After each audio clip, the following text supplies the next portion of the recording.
안녕하세요. 대구 남산동에서 나고 자란 올해 73 된 한남동입니다. 참 살다 보면 별의별 일이 다 생기지요.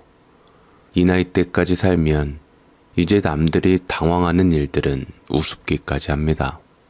답답하고 속이 일그러질 만한 일들을 너무 많이 겪어서 그야말로 산전수전 다 겪었다는 얘기까지 나왔기에 큰일이라도 별일 아니라고 여겨지기 일쑤입니다. 제게는 진정으로 사랑하는 여인이 있었습니다. 흔하게들 중매 결혼할 때 태어났을 때 연애로 사랑하는 사람이 있었던 것은 그야말로 행운이었습니다. 고등학교를 갓 졸업한 19, 세상이 막 펼쳐지기 시작하던 그의 여름, 친구들과 함께 간 막걸리집에서 운명처럼 마주쳤습니다. 어깨선에 닿는 단정한 단발머리, 볼에는 홍시 물든 듯 발그레한 기색이 떠 있었고 무표정한 듯 하면서도 눈동자는 어디 하나 가벼운 데 없이 단단했죠. 그게 제 연이었습니다. 처음 본 순간 딱 한순간에 가슴이 덜컥 내려앉았습니다. 아, 이 사람이다. 살아오면서 몇 번이고 누군가를 보고 가슴이 뛰어본 적은 있었지만 그런 식의 확신은 처음이었습니다. 그녀가 말도 없이 자리를 지나치는데 사람들 말로는 우리 동네에서 제일 잘 나가는 명문대학에 다니는 똑똑하고 도도하기로 이름난 바로 그 김연이라고 하더군요. 이후로 저는 연희한테 첫눈에 반했고 젊은 청춘의 패기에 10번 찍으면 안 넘어갈까 싶어 말 그대로 쫓았습니다. 그 시절 가진 것이라곤 열정과 성가신 끈질김밖에 없었으니 연희가 다니는 도서관 앞에서 서성이기도 하고 고개 한번 돌리지 않은 걸 알면서도 손수 싼 도시락에 짧은 쪽지를 넣어 맡기기도 했습니다.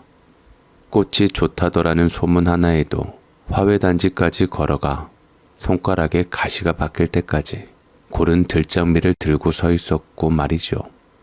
하지만 연희는 늘 무심했습니다. 받은 것도 본 것도 없다는 듯한 표정으로 제게 단 한 번의 말조차 건네지 않았습니다. 네가 그렇게 잘났냐고, 나 한 번만 봐달라고, 내 순정 한 번만 봐주고 싫으면 그때 떠나도 될 거 아니냐고 말하고 싶었지만 연희는 너무나도 차가웠고 제 손이 닿기에는 너무나도 먼 사람이었습니다. 하지만 제 진심이 간절했던지 연희가 마음을 열기는 열게 되었지요. 참 우습게도 제 얼굴이 상처투성이가 된 날이었습니다. 어이, 거기 아가씨, 우리랑 한 잔 더 하러 가자. 어때? 왜 이러세요? 경찰에 신고할 거예요. 얼른 가세요. 신고? 어디 한번 해봐. 아가씨랑 데이트 한번 하고 경찰서 콩밥 먹는 것도 영광이지 뭐. 술이 취해 소리를 지르던 아저씨들이 괜히 시비를 걸어왔고 그 무리 한가운데 연희가 갇힌 듯 서 있었습니다.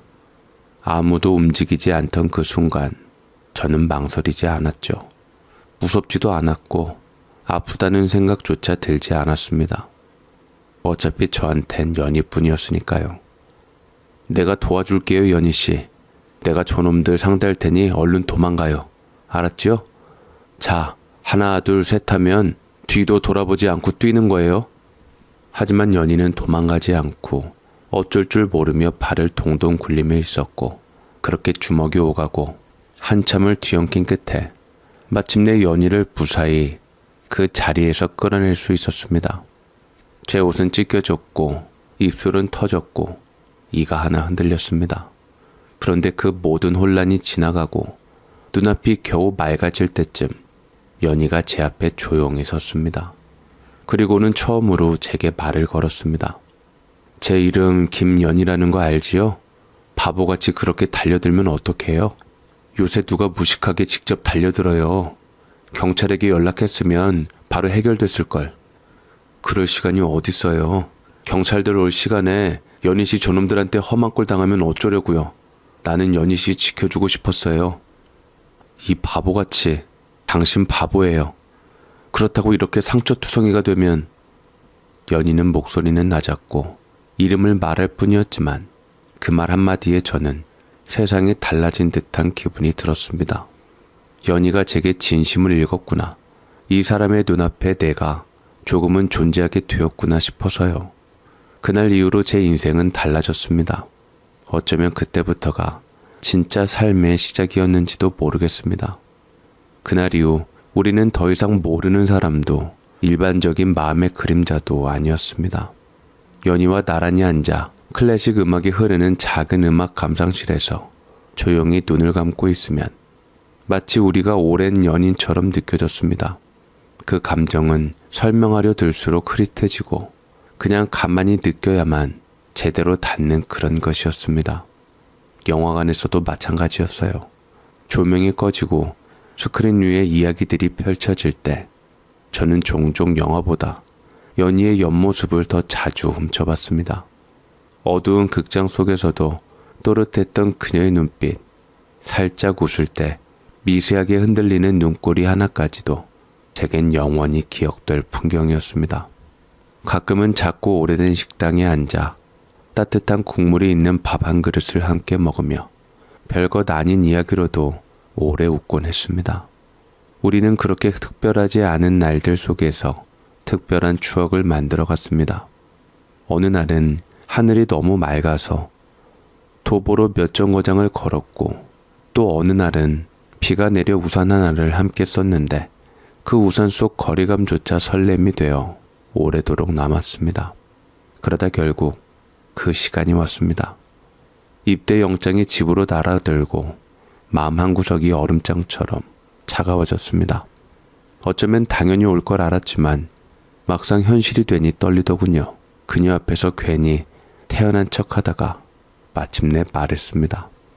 나 금방 다녀올게. 그 사이 다른 남자 만나지 말고 나만 기다려줄 수 있어? 목소리가 떨릴까봐 숨을 들이마신 채로 말했지만 그 부탁은 제 인생에서 가장 간절한 말이었을지도 모릅니다. 연희는 조금도 망설이지 않고 미소를 지으며 이렇게 말했습니다. 남동씨 말고 다른 남자 안 만날게. 졸업하고 취직 준비할 테니 걱정 말고 다녀와. 정말이지? 나 군대만 다녀오고 나서 바로 직장 얻을 테니까 그때 우리 결혼하자. 꼭 약속해줘. 나랑 결혼해주겠다고. 알았다니까. 웃으며 한 그 약속이 없었다면 저는 아마 그 긴 군 생활을 견디지 못했을지도 모릅니다. 매서운 겨울바람에 손이 갈라지고 훈련소 땅바닥이 얼어붙어 엎드릴 때마다 몸보다 마음이 먼저 무너지던 시절이었지만 저는 끝내 무너지지 않았습니다. 그 이유는 오직 하나였습니다. 연희가 있었습니다. 멀리서도 저를 잊지 않고 면회를 와주고 매달 고운 손글씨로 눌러쓴 편지를 보내주던 연희 말입니다. 손때 묻은 편지 봉투를 조심스레 뜯어 읽을 때마다 잊고 있던 계절 냄새가 그 종이 틈 사이로 풍겨오는 것 같았고 그 글자 하나하나가 마치 그녀가 제 곁에 와서 조용히 속삭이는 것처럼 느껴졌습니다. 오늘은 날이 많이 풀렸어요. 감기 걸리지 않게 조심해요. 밤하늘 별을 보면서 오빠 생각을 했어요. 연희의 그런 짧은 문장들이 제가 그 시간을 버텨낸 유일한 연료였습니다.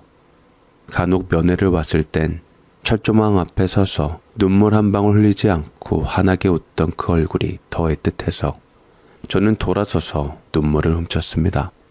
연희는 제게 희망이자 빛이었습니다. 무엇이든 해낼 수 있다는 믿음을 주는 존재였고 제가 어떤 상황 속에서도 인간으로 남을 수 있도록 붙잡아준 사람이었습니다. 제대를 하고 난 뒤 현실은 생각보다 빠르게 밀려왔습니다. 허리 펴고 숨 돌릴 틈도 없이 돈을 벌어야 했습니다. 마냥 연희 옆에만 붙어 있고 싶었지만 가진 것도 내세울 것도 없는 처지에서 그럴 수는 없었지요. 그렇게 저는 공장지대 끝자락에 있는 허름한 목공소에 들어갔습니다. 본격적으로 기술을 배워 돈을 벌어야겠다는 생각뿐이었습니다. 아침이면 나무 냄새가 코를 찌르고 저녁이면 손바닥에 물집이 터졌지만 그 모든 과정이 견딜만 했습니다. 이유는 단순했어요. 하루라도 빨리 돈을 벌고 싶었고 연희와의 미래를 준비하고 싶었습니다. 시다발이 말 그대로 막내였습니다. 누구 하나 다정하게 가르쳐주는 이 없었고 손에 쥐어진 건 망치와 톱뿐이었습니다. 손끝은 매일 피멍이 들었고 허리는 굽어지기 일쑤였지만 저는 불평하지 않았습니다. 남들보다 늦게 출근하고 빨리 퇴근하는 대신 저는 누구보다 일찍 나가서 가장 늦게 나왔습니다. 좋아하는 음악을 흥얼거리며 나무를 다듬고 하루가 끝나갈 즈음엔 작업대 위에 앉아 나무 결을 따라 손끝을 움직이는 그 일이 저는 참 좋았습니다. 제겐 그저 일터가 아니라 무언가를 창조하고 있다는 자부심을 느끼게 해주는 유일한 공간이었죠. 하지만 동시에 그건 저 같은 가난한 청년에게는 지나치게 사치스러운 여유이기도 했습니다. 나무가 예쁘게 깎여 나가는 걸 바라볼 틈에 마음 한켠에서는 늘 조급함이 꿈틀거렸습니다. 언젠가 그 아름다운 손으로 제 이름을 꾹 눌러 적어주던 연희가 지금도 혼자 지친 몸을 이끌고 버스를 타고 퇴근하고 있을 거란 생각만으로도 마음이 저려왔습니다. 그래서 저는 망설이지 않았습니다. 좋아하는 일을 천천히 즐길 이유보다는 지금 당장이라도 연희와 함께 하루를 시작하고 함께 하루를 마칠 수 있는 그 평범한 일상이 더 간절했습니다. 결혼, 그 말이 저에겐 사랑의 완성이라기보단 책임의 시작이었습니다. 누군가를 진심으로 사랑한다는 건 그 사람이 더는 혼자 버텨내지 않아도 되는 자리를 만들어주는 것이라 믿었습니다. 나 이번에 출판사 옮겼어. 저번보다 월급도 더 많이 주고 괜찮은 것 같아. 다행이다. 근데 돈보다 네가 힘들지 말아야 돼. 걱정 마. 나는 늘 재밌게 일하고 있으니까. 남동 씨가 더 힘들지 않아? 몸 쓰는 일이라 쉽지 않을 텐데 손이 점점 거칠어지고 상처도 많아지고. 괜찮아. 나도 조금씩 익숙해지고 있으니까. 기술만 잘 배우면 나중에 내 가게 내면 돈을 쓸어 담을 수 있대. 내가 못 배운 놈이고 사무실에서 일하는 사람이 아니라서 그냥 너한테 미안해. 괜히 남들한테 보이기 창피할까봐. 그런 말 하지 마. 나는 남동 씨가 자기 삶을 누구보다 열심히 살아서 좋고 자랑스러워. 단 한 번도 그런 생각 한 적 없으니까 남동 씨 길을 묵묵하게 가면 돼. 아버지가 조만간 한번 데려오래. 오빠 얼굴 보고 싶다고. 연희는 그런 저를 안아주었고 그런 말 하지 말라며 아무 걱정하지 말라고 했습니다. 그런 연희가 참 사랑스러웠지요. 졸업 후에도 한결같았습니다. 국문학 전공을 살려 작고 조용한 출판사에 들어갔고 적은 월급에도 불구하고 자신이 좋아하는 책을 만들 수 있다는 것에 늘 감사했습니다. 다정한 눈빛으로 책장을 넘기며 언젠가는 자신의 이름으로 된 책을 내고 싶다고 말하던 그 모습이 아직도 생생합니다. 그런 연희를 보면 저는 더 많은 걸 해주고 싶어졌고 그 마음은 곧 행동이 되었습니다. 각자의 자리에서 꾸준히 뿌리를 내린 우리는 마침내 결혼했습니다. 저는 부모님이 안 계셨고 연희도 멀리 시집가 살고 있는 언니 하나 아버님이 다인지라 대단한 예식도 번쩍이는 예물도 없었지만 예복 사이로 마주본 그 눈빛 하나로 세상이 다 가득해졌습니다. 손을 잡고 작은 전셋집 문을 열던 그 순간 저는 확신했습니다. 비록 가진 건 적지만 이 여자를 웃게 만들 수 있는 힘이 내게 있다는 걸요. 그리고 시간이 조금 더 흐른 어느 봄날 우리는 세상에 작은 기적이 찾아왔습니다. 연희가 제 손을 꼭 붙잡고 울먹이던 날 아이가 생겼다는 그 한마디가 제겐 온 우주가 움직이는 소리처럼 들렸습니다. 그렇게 태어난 아이가 바로 민정이입니다. 연희를 꼭 닮은 이마, 잘 때마다 쪽소리를 내며 입을 오므리던 그 작은 아기가 저희 둘 사이를 더욱 단단하게 이어주는 존재가 되었습니다.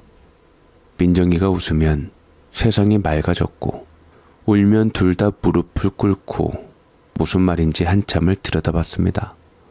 우리는 그렇게 천천히 그러나 단단히 가족이 되어갔습니다. 어려운 형편 속에서도 연희는 나를 단 한 번도 원망하지 않았습니다. 언제든지 얼마든지 시집 좋은 데로 갈 수도 있었을 텐데 가진 것이 없었지만 서로를 아끼고 민정이를 사랑하는 마음만은 넘치도록 가득했기에 하루하루가 고되고 팍팍해도 살아볼 만했죠. 저는 목공소에서 기술을 익혀 점점 더 복잡한 작업을 맡게 되었고 연희는 출판사에서 일할 때보다 훨씬 더 고된 하루를 아무 보상 없는 자리에서 조용히 버텨내고 있었습니다. 민정이가 태어난 이후 얼마 안 있어 연희는 회사 일을 접고 육아에 전념하게 되었습니다. 처음엔 괜찮다고 말했어요. 민정이가 내 삶의 중심이 됐으니까. 그렇게 말하면서도 밤마다 아이를 재운 뒤 조용히 책을 펴고 무심한 듯 줄을 긋는 손길엔 그녀의 흔들리는 마음이 고스란히 담겨 있었습니다. 그래도 제 퇴근길 하루를 다 소진한 몸을 이끌고 현관문을 열면 언제나 거기엔 연희가 있었습니다. 민정이를 품에 안고 억지로 끌어올린 듯한 미소를 지으며 민정아빠 왔어 하고 말하곤 했지요. 그 목소리는 한결같이 부드러웠지만 얼굴엔 피곤이 겹겹이 쌓여 있었습니다. 눈빛이 흐려졌고 어깨는 축 처져 있었으며 웃음 뒤로 숨겨둔 그늘이 자꾸만 보였습니다. 국문학을 전공하고 누구보다 언어를 사랑하던 사람, 매일같이 활자를 만지고 출판사의 원고들을 편집하며 자신의 이름이 언젠가 책 표지에 오르기를 꿈꾸던 사람이 이제는 하루 종일 기저귀를 갈고 이유식을 만들며 잠투정에 우는 아이를 안고 있는 삶에 갇힌 거지요. 자신이 쌓아온 경력, 노력의 시간을 소중히 여긴 사람이었기에 집 안이라는 좁은 세계 안에 자신을 가두게 된 현실이 얼마나 갑갑했을지 싶긴 했지만 당시 여자들 삶이 그랬기에 크게 생각하지 않았습니다. 그러던 때의 연희는 민정이를 재우고 나온 뒤 제게 솔직히 말했습니다. 여보, 나 할 말이 있는데. 할 말? 새삼스레 무슨 할 말? 저는 웃으며 별일 아니라는 듯 대수롭지 않게 대꾸했는데 연희는 표정이 심각해 보여 당황스러웠습니다. 실은 당신이 어떻게 생각할지 모르겠지만 요즘 내가 사라진 것 같아. 누구 엄마, 누구 아내로만 불리는 게 당연한데도 이상하게 가끔은 내가 없어지는 느낌이 들어. 그 말을 듣는 순간 저는 숨이 턱 막혔습니다. 한 번도 그녀에게 당신도 괜찮냐고 물어보지 않았던 시간이 떠올랐습니다. 저는 그저 밖에서 돈을 벌어오면 된다고, 집안은 그녀가 당연히 책임지는 거라고 어디서 그런 생각을 당연하게 여기고 있었던 걸까요? 생각해보면 아이의 뒤치다꺼리에 끊임없는 집안일까지 더해져 연희의 하루는 쉴 틈이 없었습니다.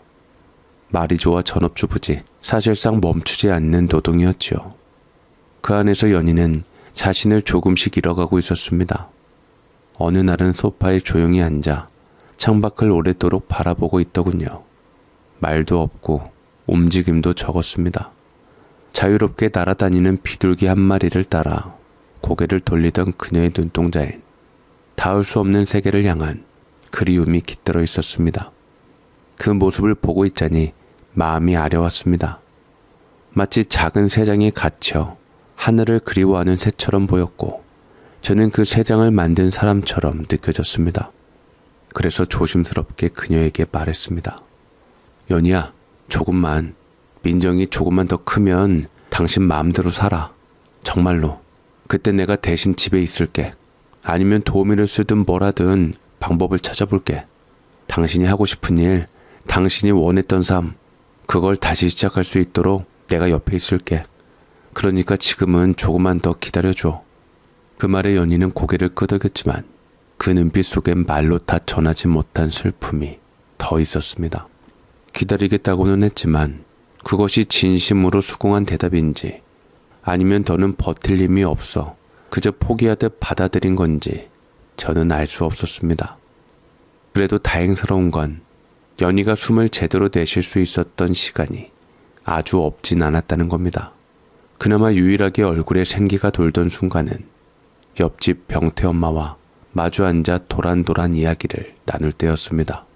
작은 베란다 너머로 들려오는 웃음소리에 저는 종종 고개를 돌리곤 했습니다. 긴 하루의 무게를 잠시나마 내려놓고 연희가 무장해제된 얼굴로 웃고 있는 걸 보면 그 순간만큼은 제 마음도 조금은 가벼워졌습니다.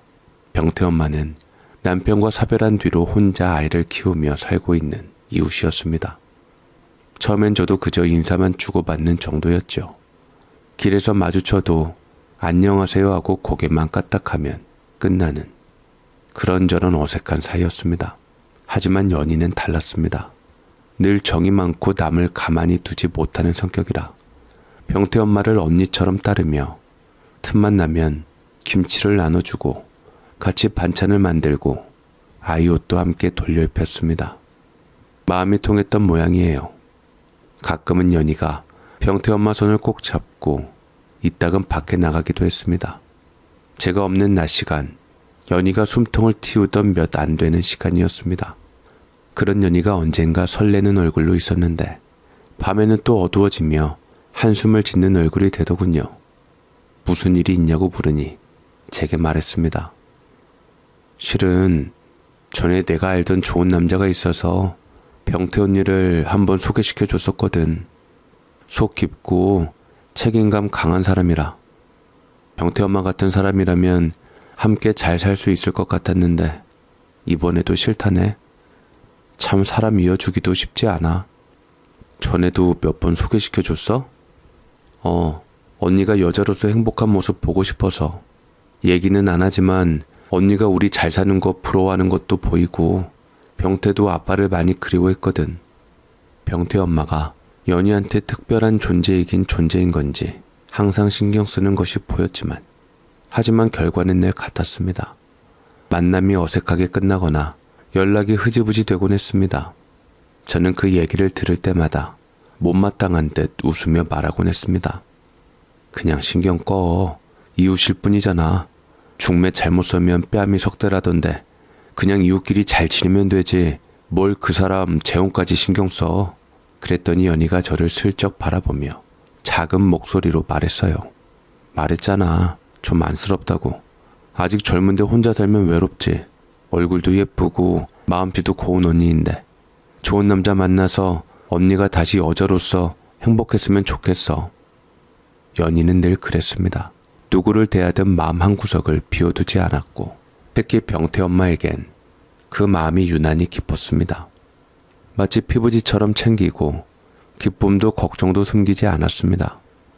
저는 그런 연희의 다정함을 잘 알기에 처음엔 병태 엄마와의 친분을 그저 이웃 간의 좋은 관계 정도로 여겼습니다. 중매 얘기까지 꺼낼 때도 사실 어이없다 싶으면서도 아내 일이니 굳이 깊게 개입하지 않았습니다. 남의 인연이란 결국 그들 몫이라 생각했지요. 그러던 때에 연희가 평소엔 안 사던 옷과 화장품을 사왔던 때가 있었습니다. 이것저것 옷도 대보고 화장품도 사와서 얼굴을 꾸미는데 출산 이후로 한 번도 보지 못한 모습이었지만 얼굴에 생기가 돌고 있었습니다. 아내가 들뜬 모습으로 웃으니 저도 기분이 좋더라고요. 어디 좋은 일 있어? 사실은 서울에 계신 이종사촌 이모님께서 돌아가셨거든. 병세가 깊다는 얘긴 전에 들었었는데 이렇게 갑자기 돌아가실 줄은 몰랐어. 근데 왜 옷하고 화장품을... 장례식장에서 화장할 일이 뭐가 있고 옷 살 일이 뭐가 있다고 샀는지 저는 물었고 아내는 당황스러운 듯 간만에 기분 전환 좀 할 겸 옷이랑 화장품을 샀는데 하필 이때 부고 소식을 들었다는 것이었습니다. 그런 것 치고는 화장도 하고 옷도 골라 입고 뭔가 이상한 느낌이 들었지만 그래도 장례식과는 별개로 아내가 서울 가는 것만으로도 답답함에서 벗어나는 일이라 생각했고 그래서 옷하고 화장품을 산 것이라고 이해하기로 했습니다. 그래도 막상 장례식을 가려고 했을 때는 표정이 많이 무거워 보였습니다. 원래 저도 같이 가려고 했지만 중요한 일 때문에 도저히 갈 수가 없는 상황이었습니다. 서울까지 가려면 힘들 텐데 괜찮겠어? 하고 제가 걱정이 되어서 말하자 연희는 손사래를 쳤습니다. 아니야. 나도 당신과 같이 가지 못해 아쉽지만 혼자서도 잘 갈 수 있어. 친척들한테 당신 소식 잘 전하고 올게. 나 혼자 다녀올 테니 민정이 좀 잘 부탁해. 그 말에 저는 잠시 망설였습니다. 아이를 하루 종일 혼자 보려니 자신이 없었거든요. 그걸 눈치챘는지 연희가 미소 지으며 말을 덧붙였습니다. 내가 병태 언니한테 다 말해놨어. 이럴 때 언니가 봐줄 거야. 편하게 맡기면 돼. 그 말에 저는 더 이상 이 일을 제기하지 않았습니다. 사실 민정이도 병태 엄마를 잘 따랐고 그 집에 가면 장난감도 많고 간식도 챙겨주니 좋아했거든요. 우리와 가족처럼 지냈고 연희가 그토록 믿는 사람인데 내가 불안해하는 건 괜한 걱정일 뿐이라고 생각했습니다. 그래서 연희가 장례식에 가는 날 저는 아이를 깨워 씻기고 옷을 입힌 뒤 조심스레 병태 엄마 집으로 데려갔습니다. 문을 열어준 병태 엄마는 환하게 웃으며 민정이 손을 잡아주었고 아이도 익숙한 듯 안으로 들어가며 고개를 돌려 저에게 손을 흔들었습니다. 그 모습을 보며 저는 안심이 되었습니다. 저는 미안한 마음을 꾹꾹 눌러 삼켰습니다. 그래도 믿어야 했기에 연희 말 맞다나 민정이를 병태 엄마에게 맡기고 출근을 했습니다. 퇴근길엔 곧장 그 집으로 향했고 현관문 앞에 서서 민정이가 나오길 기다리며 마음속으론 연희의 귀가도 함께 기다렸습니다.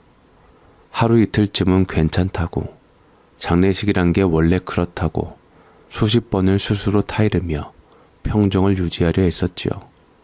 첫날 밤엔 다행히 연락이 왔습니다. 서울에 무사히 도착했고 조문도 잘 마쳤다는 짧은 전화가 왔지요.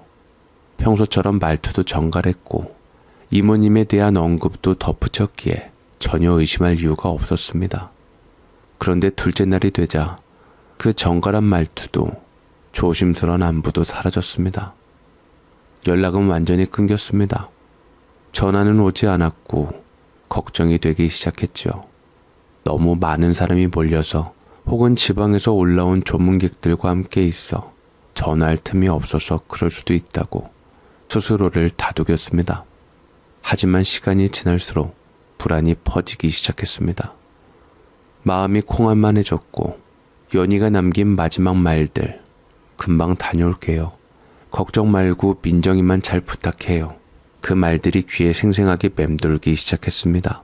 그렇게 말하던 사람이 왜 아무런 연락도 없이 사라져야 했을까요? 견딜 수 없어서 장인어른께 연락을 드렸습니다.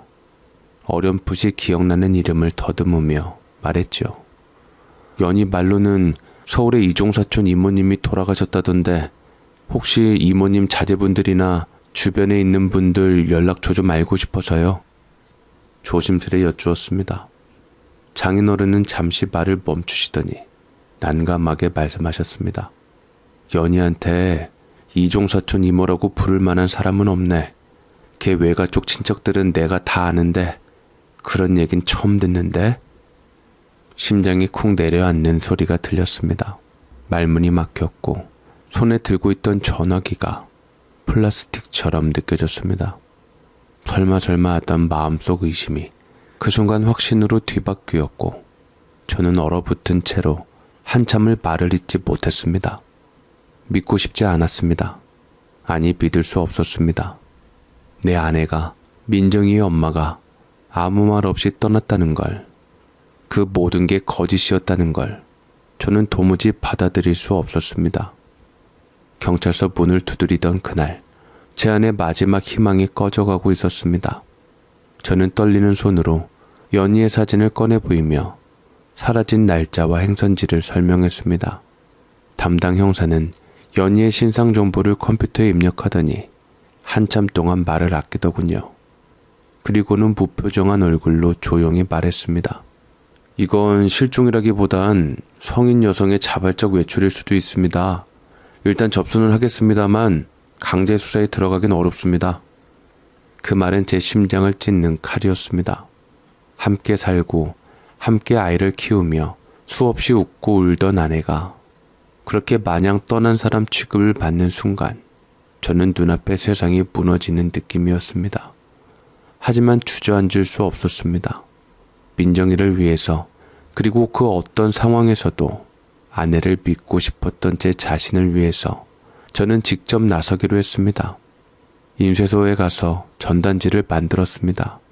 연희가 웃고 있는 민정이를 안고 있던 우리 셋이 함께 찍은 사진까지 그 웃음이 다시 돌아올 수만 있다면 무엇이든 할 수 있었습니다. 인쇄소에서 나온 전단지 수천 장을 트렁크에 실었습니다. 처음에는 대구 곳곳을 돌며 터미널과 기차역, 찜질방, 지하도 입구에 붙였습니다. 사람들의 시선이 차가웠고 때로는 무관심했고 때로는 불편해했지만 저는 고개를 숙이지 않았습니다. 혹시 어딘가에서 누가 봤다고 하면 그 희망 하나로 저는 비바람을 맞으며 거리를 돌았고 서울, 부산, 대전, 광주까지 연희가 있을 법한 곳이라면 어디든 찾아갔습니다. 가짜 제보도 수없이 받았습니다. 어떤 이는 돈을 요구했고 어떤 이는 희롱하듯 거짓 정보를 흘렸습니다. 전화를 받을 때마다 심장이 터질 듯 뛰었고 수학이 넘어 거짓이 들통날 때마다 저는 조금씩 부서져 갔습니다. 거울 앞에 선 제 모습은 예전과 전혀 다른 사람이 되어 있었습니다. 꺼진 볼, 움푹 들어간 눈, 말라버린 어깨, 한마디로 초라하고 피폐했습니다. 하지만 그보다 더 무너진 건 마음이었습니다. 아무리 외쳐도 대답 없는 허공 속에서 저는 아내의 이름을 수백 번, 수천 번 부르며 미쳐가고 있었습니다. 그래도 민정이 앞에서는 꾹 참았습니다. 그 어린 눈에 절망이 보이면 안 된다고, 아빠는 끝까지 포기하지 않을 거라고 스스로를 세웠습니다. 하지만 아이가 잠든 밤이면 저는 화장실 문을 닫고 그 안에서 울었습니다. 아무 소리도 새어나가지 않게 수건으로 입을 막고 무릎을 꿇은 채 흐느꼈습니다. 내 아내가 왜 떠났는지, 떠났다면 왜 한마디도 남기지 않았는지 그 질문만이 머릿속을 가득 메웠습니다. 결국 저는 포기라는 말도 사치스러울 만큼 가슴 한가운데를 찢기듯 내려놓기로 했습니다. 더 이상은 못하겠다는 한계가 찾아왔고 민정이를 위해 살아야겠다는 현실이 저를 짓눌렀습니다. 연락도 흔적도 설명도 없이 떠난 그 사람을 더 이상 붙잡고 있을 수 없었습니다. 남겨진 우리가 살아야 했기에 말이죠. 민정이를 품에 안고 숨죽이며 잠든 아이의 머리칼에 입을 맞추던 그 밤, 저는 결심했죠. 이 아이는 다시는 버려졌다고 느끼면 안 된다. 그쯤 자연스럽게 곁에 머무는 사람이 있었습니다. 바로 병태 엄마였습니다. 민정 아빠, 많이 힘들지요? 민정 엄마 소식은 아직도 없어요? 어려운 일이 있음 언제든지 말해요. 내가 도울게요. 연희가 사라지고 정신이 무너져 내리던 시기, 병태 엄마는 민정이에게 단 한 번도 낯선 사람이 아니었습니다. 아이가 혼란스러워할 틈도 없이 친엄마처럼 살뜰히 챙겨주었고 어린 민정이 마음에도 깊은 안정을 주었습니다. 저는 그런 병태 엄마에게 마음의 빚이 있었습니다. 그리고 시간이 흐를수록 그 빚은 다정함으로, 신뢰로, 애틋함으로 변해갔습니다. 병태 엄마는 무던한 사람이었습니다. 말 한마디에도 상대의 기분을 먼저 살피고 자신의 감정은 쉽게 드러내지 않았습니다. 제가 연희의 흔적을 쫓아 떠날 때마다 민정이를 안고 마당 끝까지 나와 무심히 말했죠. 잘 다녀와요. 민정인 제가 있으니까 걱정 마세요. 그 말이 얼마나 고마웠는지 저는 몇 번이고 그 뒷모습을 바라보다가 차 문을 닫곤 했습니다. 결국 시간이 흐르며 우리 사이에도 조심스러운 감정이 피어났고 저는 망설임 끝에 그녀에게 함께 살아보자는 말을 꺼냈습니다. 비록 사랑은 아니었지만 고마운 마음으로 아이를 위한다는 명분이었고 그래도 그 마음은 거짓이 아니었습니다. 결혼식 같은 건 없었습니다. 이미 삶이 우리에게 너무 많은 것을 요구했고 서로를 너무 많이 알고 있었기에 화려한 시작은 필요하지 않았습니다. 그렇게 우리는 가족이 되었습니다. 그리고 결혼한 어느 밤 조용히 밥을 먹다 병태 엄마가 말했습니다. 사실 당신한테 고백할 것이 있었어요. 예전부터 그랬어요. 연희 씨가 부러웠어요. 오빠처럼 아빠처럼 다정한 사람 옆에 있다는 게 그래서 나한텐 안 될 일이라고 생각했죠. 전 남편이 저 먼저 세상을 떠나기는 했지만 살아생전 나한테도 병태한테도 참 나쁜 남편이었어요. 죽어서도 저한테 참 상처가 되었는데 그런데 당신을 보고 세상에 그런 남자들만 있는 게 아니구나 처음으로 생각했어요. 그 말에 저는 숟가락을 내려놓고 병태 엄마를 바라봤습니다. 병태 엄마는 연희의 자리를 대신할 수 없다는 걸 잘 알고 있었고 저 역시 그렇게 바라보지 않았습니다. 하지만 병태 엄마는 제 손등을 조용히 감싸며 말했습니다. 연희 씨, 안타까운 마음 알아요. 저도 잊을 수 없어요. 하지만 우리 이대로 서로 기대면서 살아봐요. 민정이 위해서도 우리 자신을 위해서도요. 그 말에 저는 말없이 고개를 끄덕였습니다. 어떤 사랑은 끝이 없지만 어떤 인연은 그 끝을 품고도 다시 시작할 수 있는 법입니다. 그리고 저는 그 삶의 무게 위에서 조용히 다시 걷기 시작했습니다. 세월은 흐르고 가정은 다시 제 모습을 갖추어갔습니다. 민정이와 병태 두 아이를 품에 안고 살아가던 때 우리는 하나의 생명을 더 맞이하게 되었습니다. 수혁이, 내 막내 아들, 병태 엄마와 내 사이에서 그 아이가 태어난 순간 나는 또 한 번 가장으로서의 무게를 어깨에 올려놓았고 병태 엄마는 다시금 새 생명의 엄마로서 삶을 다잡았습니다. 그렇게 우리는 새 아이의 부모가 되었고 새롭게 구성된 가족 안에서 크고 작은 웃음과 다툼, 따뜻한 밥상을 나누며 살아갔습니다. 하지만 마음이라는 건 이성으로는 도저히 다 다스릴 수 없는 영역이더군요. 세상이 아무리 바쁘게 돌아가고 하루가 숨가쁘게 흘러가도 연희는 단 한순간도 내 머릿속에서 떠난 적이 없었습니다. 길을 걷다가도 낯선 도시의 역 대합실에서 불쑥 그녀의 뒷모습을 본 것 같아 발걸음을 멈춘 적도 있었고 유독 연희를 많이 닮은 민정이가 사춘기에 접어들어 말수가 줄어들 때면 문득 연희가 살아있었다면 아이에게 무슨 말을 건넬까 그런 씁쓸한 상상을 하며 가슴 한구석이 조여오곤 했습니다. 그리움은 시간이 지워주지 않았습니다. 오히려 더 깊게 더 조용히 스며들어 제 삶의 한가운데를 차지했습니다.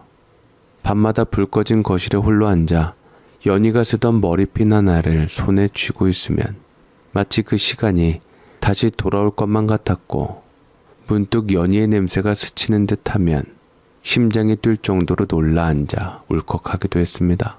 그렇게 살아왔습니다. 살아가고 있었습니다. 병태 엄마는 그걸 알고 있었습니다. 말로 하지 않아도 내 침묵 속에 묻힌 그 이름을 그녀는 알아챘고 그것에 대해 단 한 번도 따져 묻지 않았습니다. 병태 엄마는 연희와 친자매처럼 지냈던 사람이었습니다. 함께 반찬을 나누고 같은 이웃집의 햇살 아래에서 웃음꽃을 피우던 사람. 그런 연희를 내가 잊지 못하는 게 당연하다는 걸 병태 엄마는 알았습니다. 그래서 병태 엄마는 조용히 옆에 있어 주었습니다. 민정이를 위해, 병태를 위해, 그리고 이제는 수혁이를 위해 말이지요. 연희 씨는 당신 마음속에서 사라질 수 없는 사람이란 거 알아요. 그러니까 괜찮아요. 너무 미안해할 것도 없고 자책할 것도 없어요. 미안해 여보. 미안해. 지금 내 옆에 있는 사람은 당신인데 사람 머리가 이상한 건지 마음이 고장난 건지 자꾸 민정이 볼 때마다 민정 엄마 생각이 떠나지 않아. 미안해 당신한테. 그렇게 말하던 날 나는 펑펑 눈물을 흘리며 고맙다는 말도 미안하다는 말도 쉽게 나오지 않았지만 목구멍에서 억지로 끄집어내어야만 했습니다. 병태 엄마의 손을 꼭 잡았습니다. 세상엔 서로 다른 마음을 안고도 함께 살아가는 방식이 분명 존재한다는 걸 그때 처음 알았습니다. 세월이 어느새 그렇게 흘러 민정이는 어느덧 어엿한 사회인이 되었습니다. 대학교 때 사회복지학을 전공하겠다고 했을 땐 한편으로는 걱정이 앞섰지만 아이는 저를 닮아 고집이 있었고 엄마를 닮아 마음이 깊었습니다. 결국 복지공무원이 되어 구청에 자리를 잡았고 누구보다 성실하게 일하며 사람들을 도왔습니다. 일하면서부터 민정이는 더 이상 엄마 얘기도 꺼내질 않았고 병태 엄마를 제 친엄마 이상으로 잘 따르며 살았지요. 저는 그 아이가 참 고맙고 자랑스러웠습니다. 저는 그 당시 이제 제 가게를 꾸려서 살아가고 있었는데 생각보다 돈을 많이 벌지는 못했지만 그래도 우리 식구들 밥 굶기지는 않고 자식들 공부시킬 정도는 벌었기에 만족하며 살았지요. 그러던 때에 민정이가 제게 말했습니다. 아빠, 자원봉사자 모집하는데 밥차 운영하는 분이 부족하다는데 아빠가 그날 하루만 해주면 어떨까요? 자원봉사자? 내가 그런 걸 할 수 있겠어? 그럼요. 누구든 할 수 있어요. 엄마한테도 물어봤는데 엄마가 그날 약속이 있다 그러셔서 못 오신다고 아쉬워하시더라고요. 그래? 알았다. 그럼 내가 가마. 우리 딸이 그래도 명색이 복지공무원인데 아비가 가서 자원봉사자로 힘이 되어줘야지. 고마워요, 아빠. 문득 마음 한켠이 쿡 찔렸습니다. 한 번뿐인 인생, 누군가에게 따뜻한 밥 한 끼를 줄 수 있다면 그것만으로도 의미 있는 일일 거라는 생각이 들었습니다. 그리고 솔직히 말하면 그 제안이 민정이 입에서 나왔다는 것 자체가 저에겐 더 없는 기쁨이기도 했습니다. 아이가 이제는 제 손을 잡는 대신 저를 삶의 한 자락으로 끌어당기는 어른이 되었다는 생각이 들었거든요. 그렇게 저는 시에서 운영하는 밥차 봉사에 참여하게 되었습니다. 쌀을 씻고 국을 끓이고 반찬을 나르고 도시락 뚜껑을 하나하나 열며 맛있게 드세요 인사하는 일이 생각보다 고되면서도 참 뿌듯했습니다. 눈빛이 무너진 노숙자들, 말 한마디에도 눈물 짓는 어르신들, 그 얼굴 하나하나가 제겐 과거의 제 자신이자 지나간 삶의 조각처럼 느껴졌습니다. 그런데 그날 진짜 그날이었습니다. 여느 때처럼 양로원 마당에서 식사를 나누고 있었는데 한쪽 벤치에 조용히 밥을 먹고 있는 한 여인이 눈에 들어왔습니다. 처음엔 익숙한 듯 낯선 듯 익숙한 느낌이었습니다. 그런데 고개를 살짝 돌리는 순간 제 가슴이 덜컥 내려앉았습니다. 눈이 마주쳤습니다. 연희? 김연희? 그 눈빛, 그 조용한 흐름, 시간이 흘러 주름이 지고 머리가 휘어졌지만 아니 오히려 그 모든 세월의 흔적 속에서도 결코 지워지지 않았던 바로 그 얼굴, 연희가 분명했습니다. 한순간 세상이 멈춘 듯 했습니다. 제 심장은 터질 듯 뛰었고 숨이 목구멍에서 걸려 내려가지 않았습니다. 저는 그 자리에 굳어선 채로 아무 말도 하지 못하고 그녀를 바라봤습니다. 무릎이 떨리고 손에서 도시락이 미끄러져 떨어질 뻔했지만 시선만은 그녀에게서 단 한순간도 떨어지지 않았습니다. 하지만 그 믿기지 않는 재회는 너무도 조용하고 허무하게 흘러갔습니다. 연희는 저를 전혀 알아보지 못했습니다. 제가 한 걸음 다가가 연희를 붙잡고 다시 한번 간절하게 말했습니다. 연희야, 나야, 남동이야. 떨리는 목소리로 말을 걸었을 때 연희는 그냥 멍하니 저를 바라보다 고개를 갸웃할 뿐이었습니다. 그 낯선 시선 속에 제가 아는 연희는 없었습니다.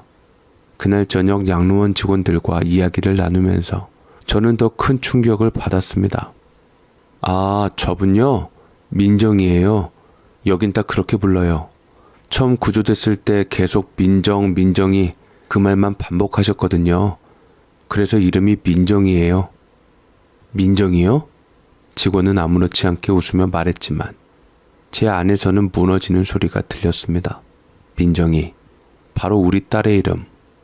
그토록 사무치게 불렀던 아이의 이름을, 그토록 지키고 싶어 했던 딸의 이름만을 가슴에 품고 연희는 도대체 얼마나 오랜 시간을 헤매며 살아온 걸까요?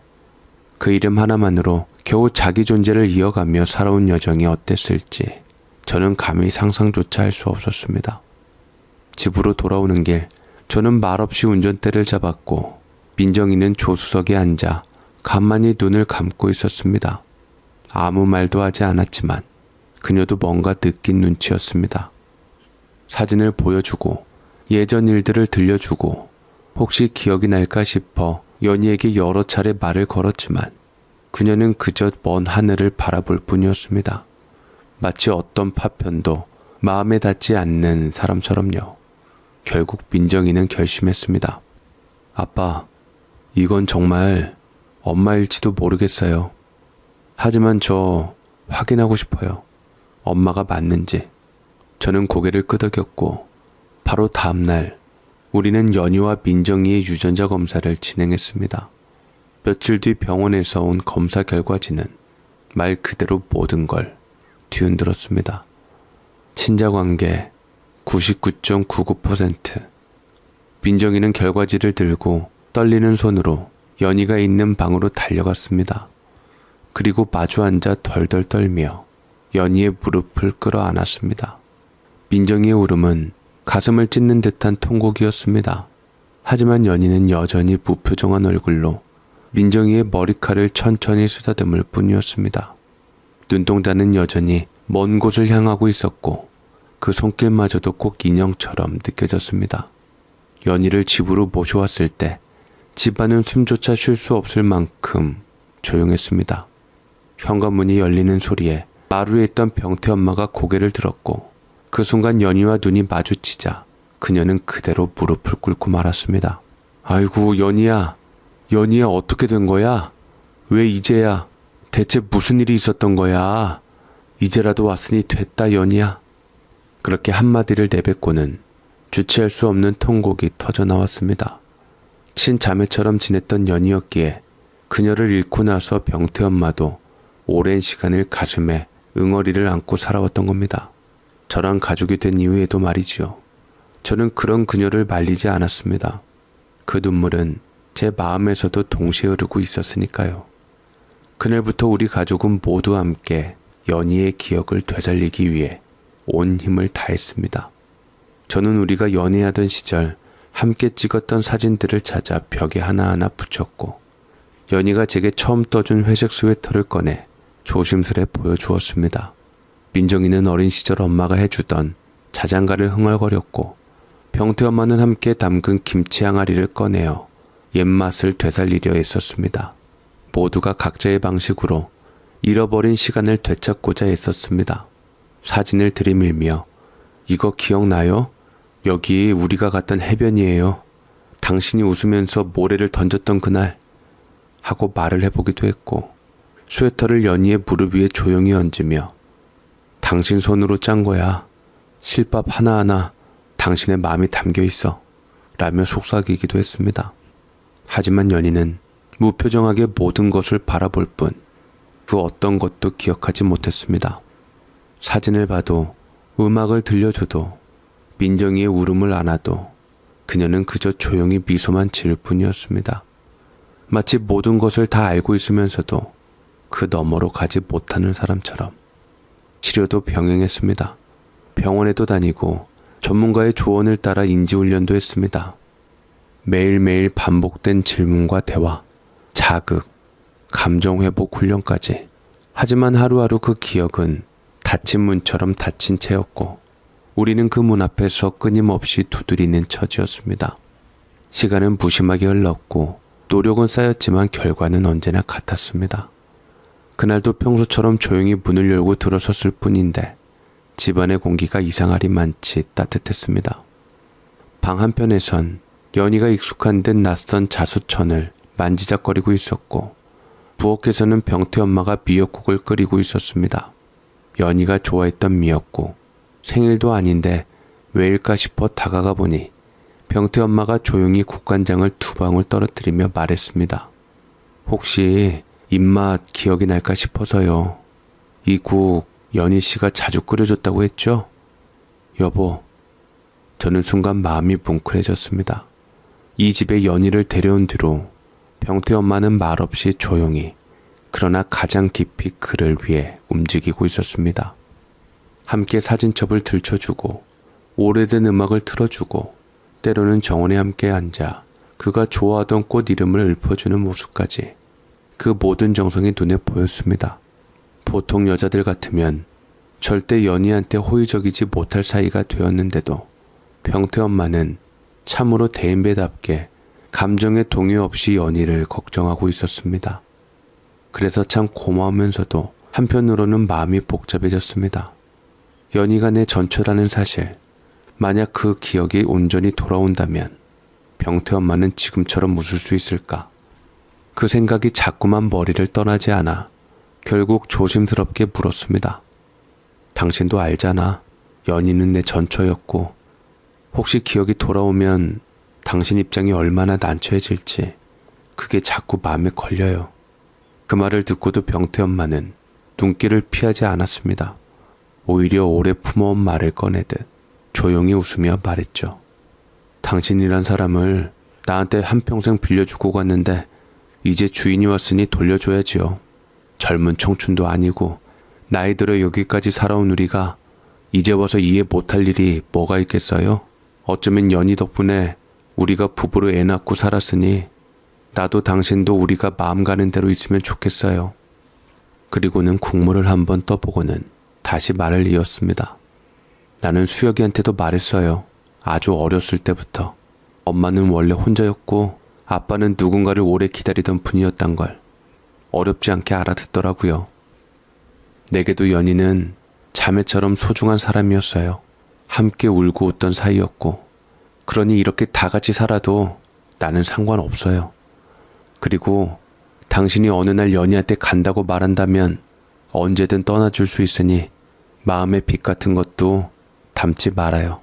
아내인 병태 엄마의 말은 담담했지만 그 속에는 진심이 있었습니다. 희생도 아니었고 체념도 아니었습니다. 그건 오히려 삶의 끝자락에 다 본 사람만이 할 수 있는 너그러움이었습니다. 그날 밤 병태 엄마가 문을 닫고 방으로 들어간 뒤에도 저는 부엌 불을 끄지 못했습니다. 한참을 그 미역국 냄새가 퍼진 부엌에 앉아 조용히 눈을 감았습니다. 병태 엄마의 말이 천천히 제 가슴에 스며들었습니다. 병태 엄마는 끝내 울음을 참지 못했습니다. 고개를 돌린 채 눈물을 훔치며 말했지만 그 목소리는 떨리고 있었습니다. 그렇게라도 살아야 한다면 나는 괜찮아요. 당신이 걱정 없이 웃을 수만 있다면 그걸로 돼요. 저는 그 말을 듣는 순간 가슴 한켠이 비어졌습니다. 이 세상에 이런 사람도 있구나. 이런 마음도 가능하구나 싶어 미안했고 그만큼 고마웠습니다. 말로는 도저히 다 표현할 수 없는 감정이었습니다. 그렇게 우리 셋은 각자의 자리에서 연희를 향한 사랑으로 그가 조금이라도 기억을 되찾기를 바랬습니다.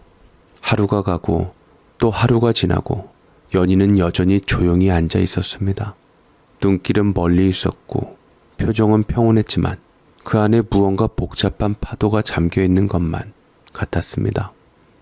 그리고 그날 마당에 있던 매실나무 가지에 바람이 스치던 늦은 오후였습니다. 병태 엄마는 주전자를 들고 조용히 차를 대고 있었고 민정이는 마루에 앉아 어릴 적 사진을 손에 들고 연희를 바라보고 있었지요. 저는 그 옆에 조심스럽게 다가가 앉았습니다. 말을 걸기보다는 그저 그 자리에 있는 것으로도 마음이 닿을 수 있기를 바랬습니다. 그때였습니다.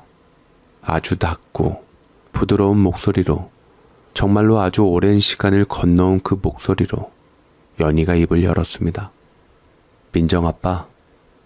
그 말이 내 귓가에 스치는 순간 저는 숨이 멎는 줄 알았습니다. 심장이 격하게 뛰기 시작했고 무릎이 풀려 그대로 바닥에 주저앉았습니다. 마치 어떤 시간이 어떤 세계가 그 한마디에 무너져 내리는 것처럼 느껴졌습니다. 저는 울었습니다. 병태 엄마도 그 자리에 털썩 주저앉아 함께 울었고 민정이도 사진을 내려놓고 엄마 품에 안겨서 아이처럼 오열했습니다. 그날 우리 가족은 처음이자 마지막일지도 모를 정말 처음부터 다시 시작하는 울음을 터뜨렸습니다. 그것은 슬픔도 아니었고 기쁨도 아니었습니다. 그건 오래도록 꾹꾹 눌러왔던 그리움이 드디어 터져나오는 귀한의 눈물이었습니다. 그리고 그 순간 우리는 알게 됐습니다. 연희는 기억을 완전히 잃은 게 아니었다는 걸. 연희는 모든 걸 기억하고 있었습니다. 하지만 너무 오랜 세월 세상에 홀로 남겨졌고 자신의 존재조차 증명할 길이 없던 그 시절을 지내며 점점 자신을 지워가야만 했던 겁니다. 민정이라는 이름만이 마지막 끈이었고 남편도 아이도 모두를 가슴 깊이 묻은 채 말없이 견디며 살아왔던 것입니다. 그런 그녀가 병태 엄마의 배려와 저의 절절한 손길 속에서 끝내 외면할 수 없었던 겁니다. 모른 척할 수 없었고 외면할 수 없었던 그 모든 사랑 앞에서 결국 진짜 자신의 이름을 다시 꺼낸 것입니다. 며칠이 지나고 연희는 조금씩 아주 조심스럽게 자신의 이야기를 풀어놓기 시작했습니다.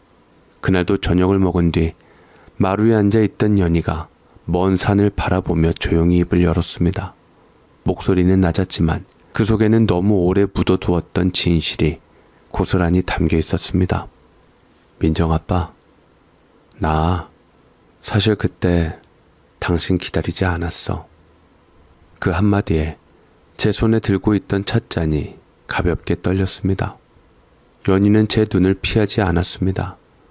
마치 이제는 모든 걸 꺼내야만 제대로 살아갈 수 있을 것 같다는 듯한 눈빛이었습니다.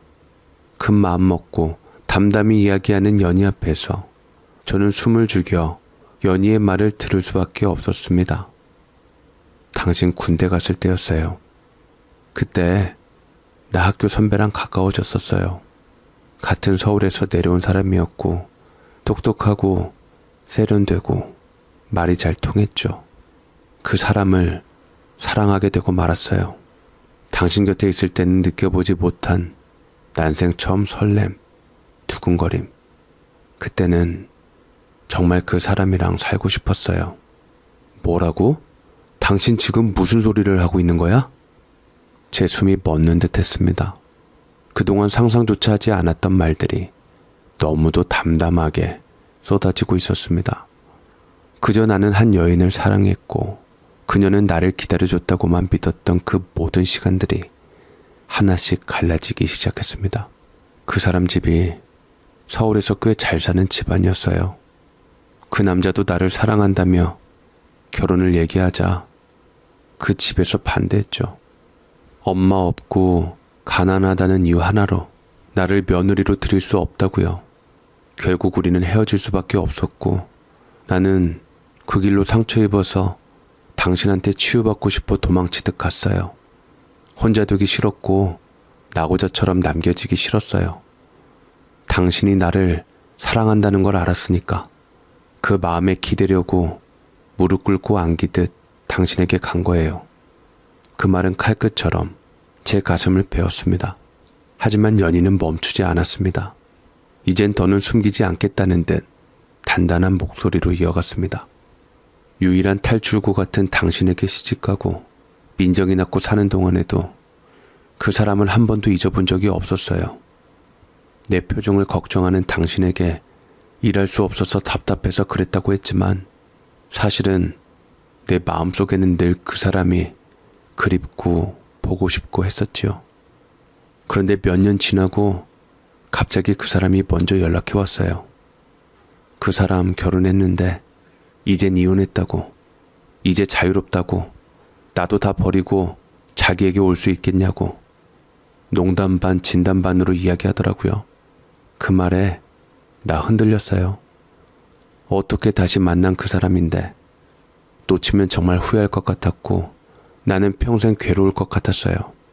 그리고 마침 그 무렵 병태 엄마가 당신한테 마음이 있다는 걸 알았죠. 나는 그걸 핑계 삼았어요. 민정이는 당신이 잘 키울 수 있다고, 병태 엄마가 잘 도와줄 거라고. 그렇게 아이를 맡기고 난 서울로 그 남자를 만나기 위해 간 거예요. 내가 연희가 없어졌을 때 얼마나 찾았는데 연희는 한마디로 결국 장례식 핑계를 대고 바람피러 서울로 간 것이었습니다. 새삼 장례식을 간다면서 그때 산 화장품과 예쁜 옷가지들을 거울에 대보던 젊은 연희의 모습이 떠올리며 더 이상하게 생각하지 않은 나 자신을 책망했습니다. 어쩐지 이상하다 했더니만 그때 내가 눈치채고 연희를 말렸다면 이 사태까지 오지 않았을까. 연희의 긴긴 고백은 끝나지 않았습니다. 그 사람 두 번째로 만났을 땐 이제는 괜찮을 줄 알았어요. 이혼까지 했다고 했으니까 내 손을 다시 잡았을 때 이번엔 나도 뭔가 해볼 수 있을 거라 믿었죠. 우리 둘은 온갖 역경을 극복한 사랑을 할 수 있을 거라 생각했어요. 나도 다 버리고 옛사랑한테 갔으니 우리는 더 행복해질 거라고 생각했어요.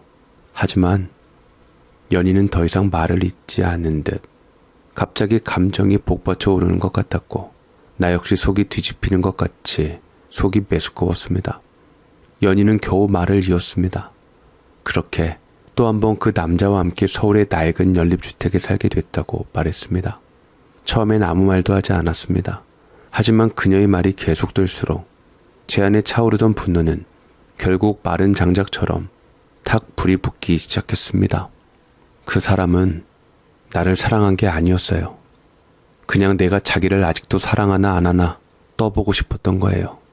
처음엔 함께 살자고 했고 내가 도울 수 있는 일이 많다고 하더니 점점 나한테 명의만 빌려달라 하고 보증만 서달라고 하고 결국 그 사람이 진 빚만 잔뜩 남기고 또 사라졌어요. 부모도 나 몰라라 하고 그렇게 제 사랑은 참으로 허무하게 끝났지요. 연희는 그 말을 하며 웃었습니다. 쓰디쓴 후회의 웃음이었습니다. 그때 또 한 번 옛날처럼 탈축으로서 당신과 민정이에게 돌아가고 싶었어요. 정말 얼마나 그리웠는지 몰라요.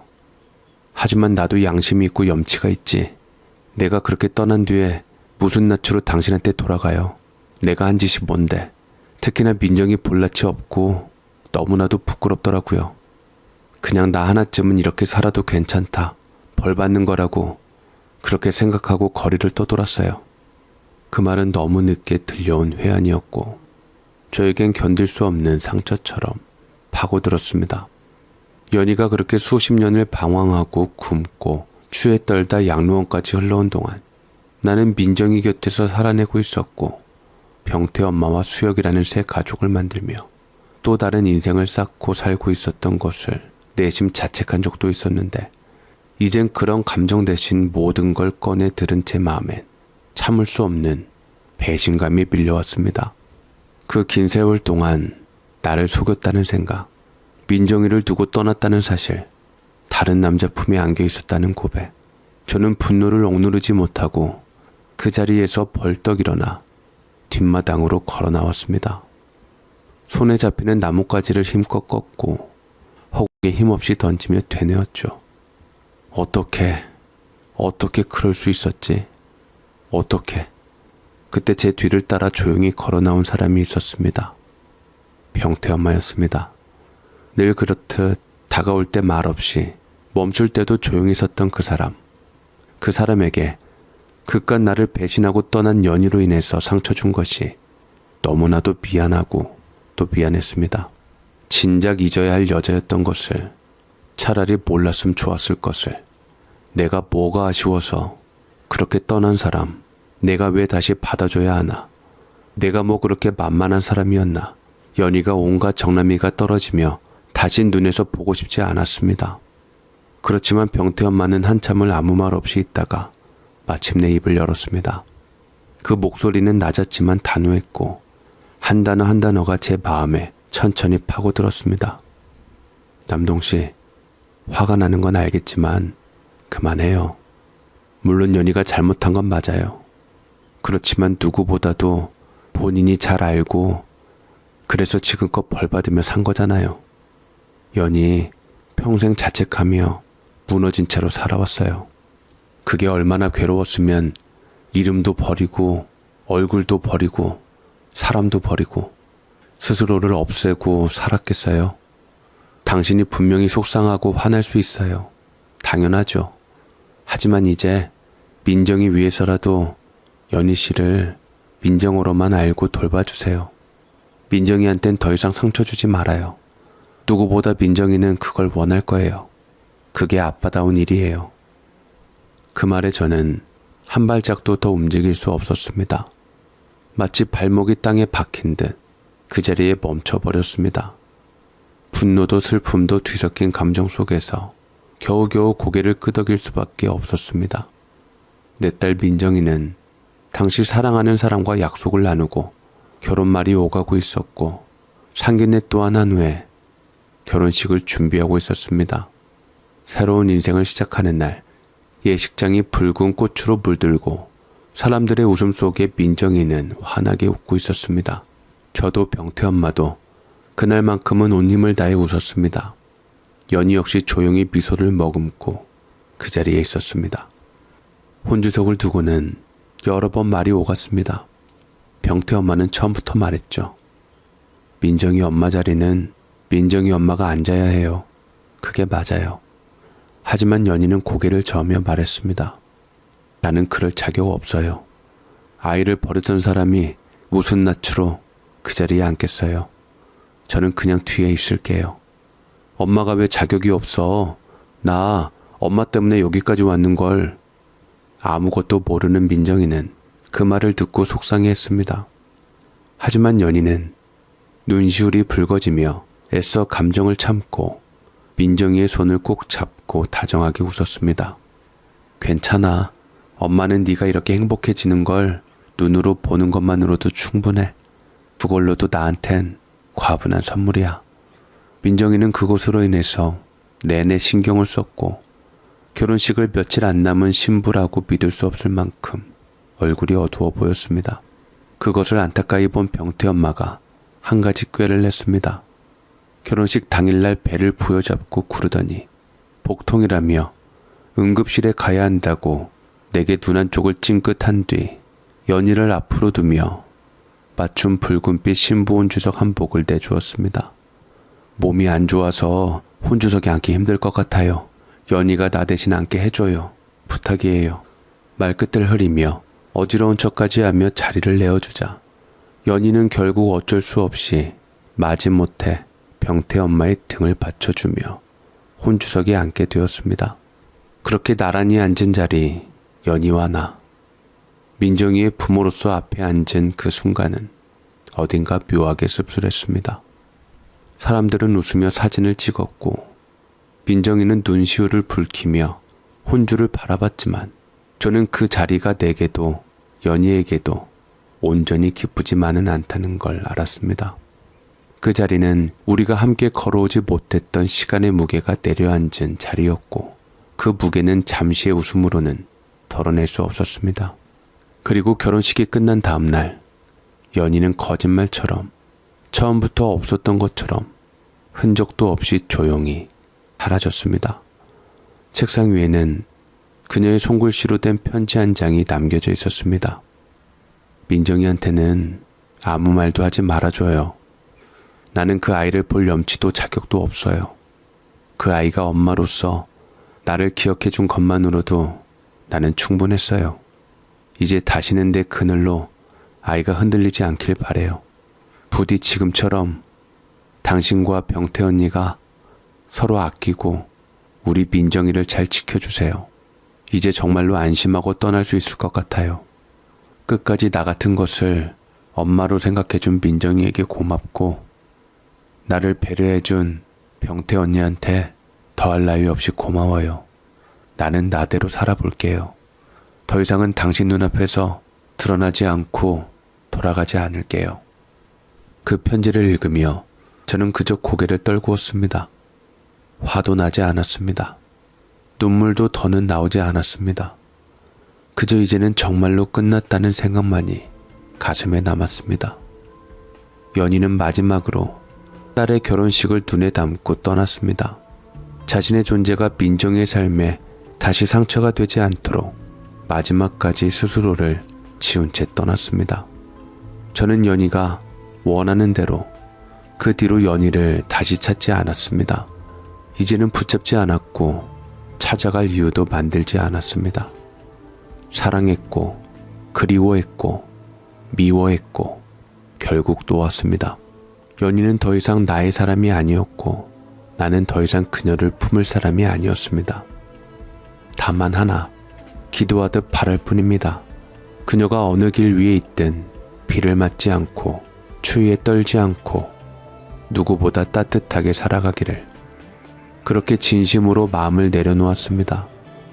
병태 엄마의 이름은 진선이었고 진선이는 이제 저랑 행복하게 잘 살고 있습니다. 병태 장가가고 수혁이 장가가는 날까지 나는 진선이의 온전한 남편이고 녀석들의 아버지입니다. 제가 지켜줄 사람은 연희가 아니라 진선이기에 이제야 내 옆에 있어준 사람이 누구인지 알게 되며 서로를 아껴주고 살아가고 있네요. 늘 안 사람에게 고맙습니다. 제 사연 읽어주셔서 감사합니다.